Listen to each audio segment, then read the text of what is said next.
And America should face up to the truth. The American genocide should be a topic that everybody discusses daily. On the 12th of October 1492, a group of Spanish explorers led by a certain Italian called Christopher Columbus arrived at a new land never before seen by Europeans while trying out an alternative route to Asia. The new land, or New World, was called America, and it was ripe for exploration and colonization. But one of the things the explorers quickly discovered was that they weren't the only ones in this so-called New World. There was an indigenous population there that lived there for thousands of years. You've probably heard of them, but you rarely ever see them in American society today. What happened to them? This is the story of how the new Americans exterminated Native American populations. The disappearance of up to 90% of Native people as parts of a group happened within 30 years of conquest at every stage of conquest. To understand how and why the new Americans exterminated the Native American population, we need to go all the way back to the beginning age of European exploration. In the late 15th century, it was the peak of the Renaissance age, and every tool or machine that could move things around or launch a devastating attack was either getting bigger, stronger, or more functional.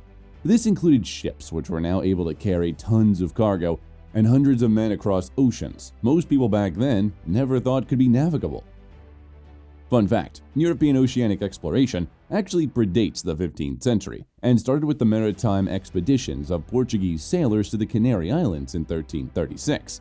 The coast of West Africa, which was discovered by the sailors in 1434, was also the first time any European had arrived non-Eurasian or North African by sea. The result of the bigger, stronger ships was the dawn of the Age of Discovery, when European seafarers went on dozens of expeditions across the globe, trying to acquire resources for trade back in Europe. Previously isolated parts of the world were being discovered, and ship owners were becoming so rich that everyone wanted to hop in on the trend. Famous Italian explorer Christopher Columbus was one of those who saw a great opportunity in exploring other lands and had intended to explore and establish maritime routes to the shores of mainland Asia, which were reportedly rich in spices and treasures. However, Columbus didn't want to make use of the common routes everyone else followed. He argued that whoever would listen that he could get to those lands by moving in the opposite direction rather than eastwards, he would instead go westwards. What he would discover would reshape the history of the world forever. Crazily enough, Christopher Columbus's project was supported by Isabella I and Ferdinand IV of the Spanish monarchy. The monarchs also named him viceroy and governor of whatever lands he discovered on his journey, granting him a tenth of the revenue produced by the lands. On the 2nd of August 1492, Columbus, along with some other explorers, departed the port of Palos in Spain to commence the expedition to the New World. They made use of their mothership Santa Maria, which was commanded by Columbus himself, and two caravels, La Niña and La Pinta. For 70 days, the men sailed without seeing anything worthwhile. Columbus himself thought that they might be lost at sea, but they just had to keep going. Finally, on the 12th of October 1492, a lookout on La Pinta sighted an island in the Bahamas archipelago. When they arrived there, they named it San Salvador, and it became the first European settlement in the continent they would eventually call America. This settlement supposedly marked the beginning of the conquest and colonization of America, but did you know that Columbus and his boys weren't actually the first Europeans to arrive in America? The first Europeans to arrive on the American continent were actually Vikings who arrived at what is present-day Canada around 500 years before the Spanish and built settlements along the coast. The Vikings called the area Vinland, and some experts believe Norse explorer Leif Erikson was the first actual European to discover America. There is some evidence to back up this claim, which means the Spaniards merely rediscovered America. Sorry to take your throne, Christopher Columbus. But even if Christopher Columbus and his crew weren't the first Europeans to discover America, they were probably the first to realize that no Europeans actually discovered the continent because there were actually millions of people already there, an indigenous thriving population. Although it's unclear exactly when Native Americans settled in present-day America, it is proposed that the population may have begun migrating across a land bridge, which connected northern Eurasia to present-day Alaska as early as 30,000 years ago. The early inhabitants of America are called the Paleo-Indians, and some several thousands of years, they spread and diversified into hundreds of culturally distinct settlements and countries, where they lived in relative isolation until those pesky Spaniards arrived in their shores. The Native Americans weren't primitive by any means. They had actual empires whose roots from the Andean and Mayan civilizations predated thousands of years and built up some pretty impressive structures, as well as complex agricultural, crafting, and record-keeping systems. When they came to North America, they were conquering an area larger than and richer in agriculture than Europe at the time. Did you know that the oldest surviving book written in the Americas was actually written by the Mayans? It's called the Dresden Codex and was dated to as far back as the 11th century. It also contained information relating to complex topics such as astronomy, medicine, and religion. You may be familiar with the Aztec and Inca empires, who had their roots in present-day Mexico and Peru, but the European explorers who first reached the New World didn't set eye upon them for a few decades. They did, however, meet other people. In 1493, a letter describing his voyage to America, Christopher Columbus mentioned that on arriving the Indian Sea, he found many islands, most of which had already been inhabited. One of those islands was called the island of Guanahani, which Columbus and his men later renamed San Salvador, making it one of the first spoils of colonization in America. According to Columbus, the indigenes of these islands fled as soon as they spotted the unusual-looking explorers who arrived wielding tools and machines that were alien to them. One thing to note before we continue is that, contrary to popular belief, Christopher Columbus never actually set foot on the North American continent. Those islands around the Caribbean where most of his expedition began and ended. At the start of the expeditions to America, Columbus and other Spanish explorers were left disappointed because they couldn't discover anything of immense value, especially when compared to the discoveries in Africa and Asia at the time. This meant that initial efforts were instead focused on colonization. Over the decades following Columbus's rediscovery of the New World, more explorers and colonists arrived from Britain, France, and Spain. Like Columbus, each of them had encounters with the native population, but their approach toward interaction varied. The French explorers mostly preferred to coexist with the local population and develop alliances, while the British tended to have more colonists in their nature, trying to draw out as many resources and land as possible. As the European explorers increasingly became settlers, the first signs of trouble began to appear for the Native Americans. The Europeans began to move further inland, bringing with them the European ways of life, from clothing and livestock to weapons, and most importantly, to this video, conflict and infectious disease. There were at least 50 million Native Americans in America before the Europeans showed up, but now their numbers began to dwindle. It marked the beginning of a long and troubled relationship between both groups, which ended up decimating the native population and changing the course of American history for good. But how exactly did this happen? Let's explore. As the Europeans formed colonies across the Americas, their population grew rapidly. But it wasn't just the Europeans that were coming. The transatlantic slave trade also began around this time, which meant that with the discovery of lucrative crops and extractable resources, African slaves were also being transported to Native American lands. Suddenly, Native Americans were faced with hundreds of thousands, if not millions, of new people on their shores. These people not only looked different, they weren't familiar with the ways of the land. The Europeans, especially, were adamant about recreating the ways of life they had been used to rather than assimilate with the local population.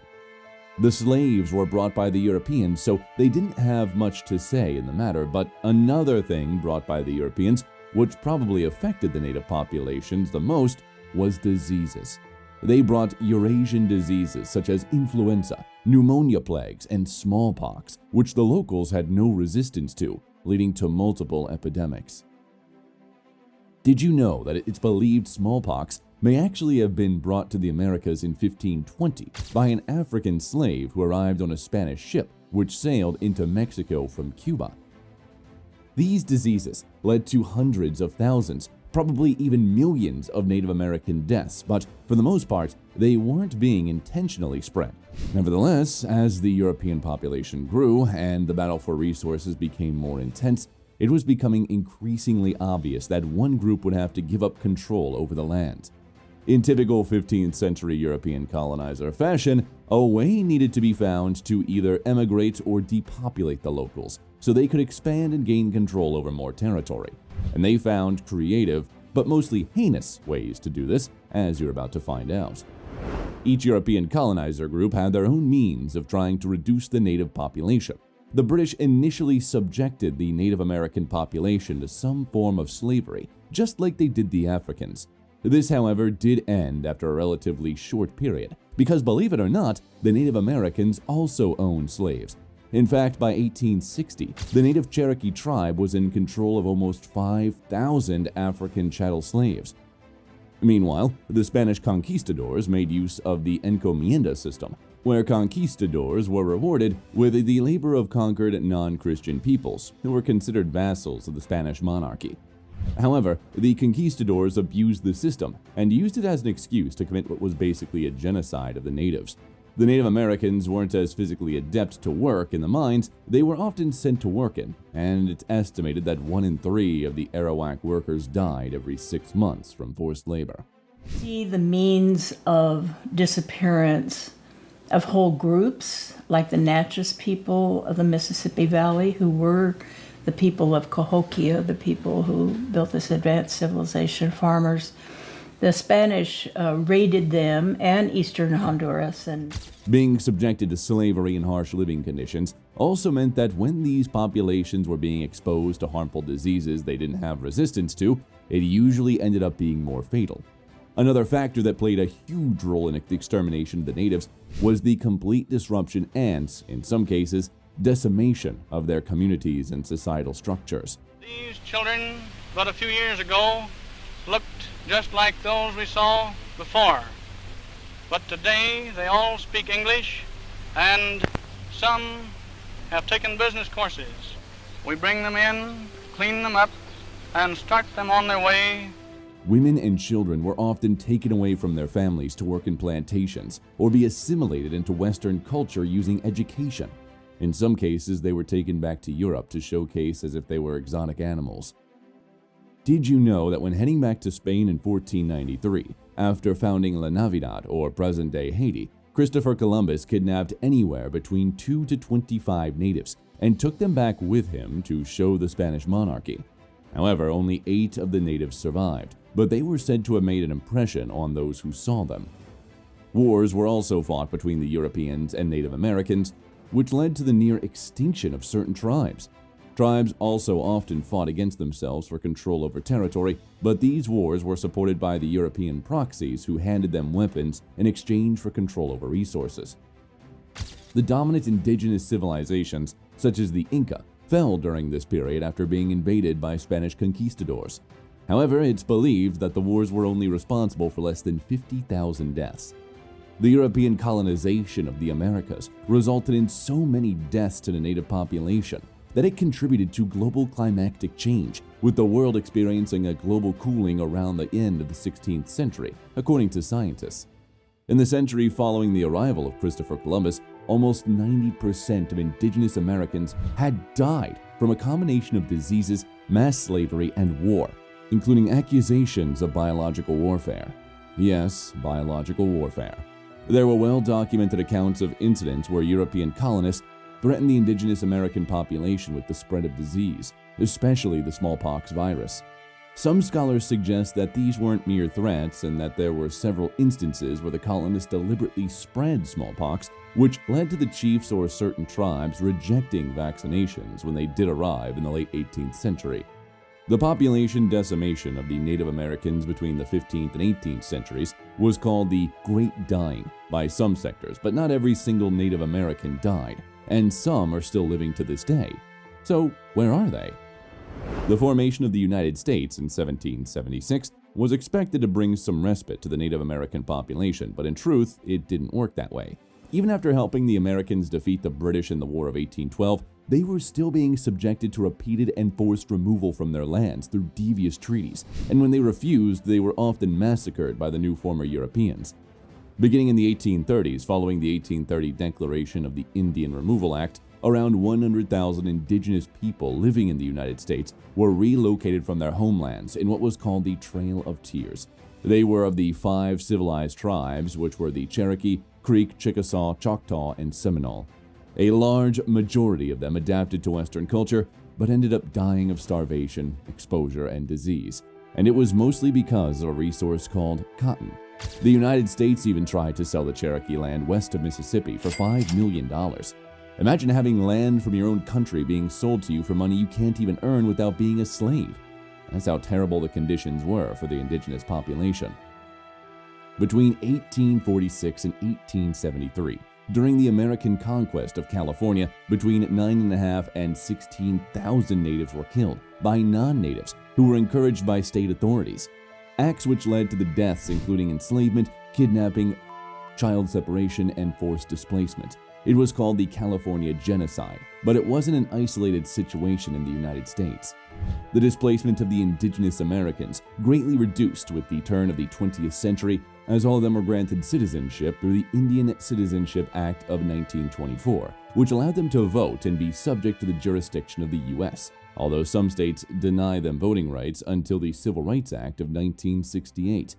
Today, most of the descendants of the Native American population live in Latin America, which is why they retain some of the traits of Native Americans, such as long black hair and light brownish skin tone. For example, over 60 million Brazilians have at least one native South American ancestor, according to a DNA study. There are also reportedly around 5 million Native Americans living in the United States, with the highest percentages living in states like Alaska, Oklahoma, New Mexico, and Montana. However, almost half of them have chosen identities as Latino, and basically all of them, bar a few hundred, have assimilated into Western society, even the ones most connected to their roots. After centuries of being subjected to the most inhumane conditions and discrimination on their own territory, the indigenous Americans of the United States finally get an official apology from the U.S. Bureau of Indian Affairs for the agency's participation in the ethnic cleansing of Western tribes, including the California Genocide. The extermination of the Native Americans by European settlers is rarely ever talked about in the same manner that the discovery of the continent is, but it did happen, and it still happens in some form till this day. It is important that the history of extermination of the natives be told, so people can form unbiased views when looking back to that period. But what do you think? If you liked this video, make sure to give it a thumbs up and subscribe to our channel for more content. And remember, a person who does not know his past has no future.